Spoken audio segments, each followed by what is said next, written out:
Boa noite. Estamos aqui no Hotel Ibis. Do Ibis de Guarulhos.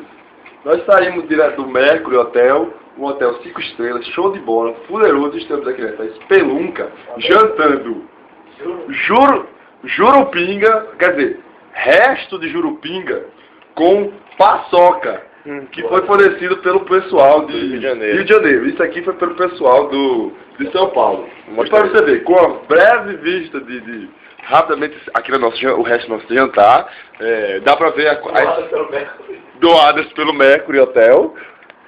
E o resto, e o quarto é simplesmente sensacional, bicho. Com uma volta dá pra ver o quarto todinho. É uma parede de oca, banheiro com fundo de plástico, papel higiênico encostado na parede. Não, tem até entrada pra ladrão aqui, ó. Ó só. Tem até entrada pra ladrão. Mostra o banheiro, Banheiro, peraí. Detalhe, agora nós estamos no banheiro. Lá era Dove. A gente tinha sabonete Dove, agora a gente tem alguma coisa que eu não sei o que é, ver com banho de porco. É verdade. Essa até... O box, que é minúsculo. Não dá nem pra fazer uma dancinha da vitória razoável da derrota, que seja. Ó o piso de plástico. E o piso, galera, pasme, galera. É de plástico. Plástico!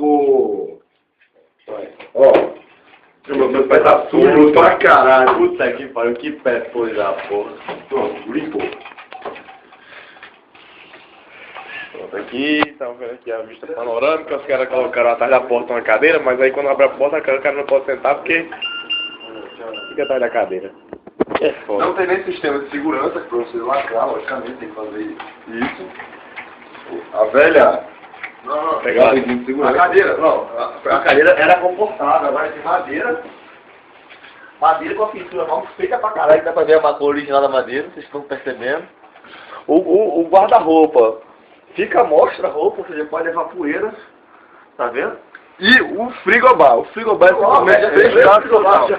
Eu já quebrei o frigobar. Olha o tamanho do cabrito. Não cabe nada, os caras já quebraram o frigobar. Não chegaram, não faz nem uma hora. Não tem que pariu. Assim, o hotel também não disponibiliza isso tudo. Isso foi o que a gente trouxe e colocou aqui. Não tinha nada nem no frigobar. Não tinha nem de gelo no frigobar, pra vocês terem noção. Verdade. Acho que é só isso mesmo, né? Eu acho que é só isso, pessoal. O hotel tem muita coisa a mostrar, não. Depois a gente vê de resto. Valeu.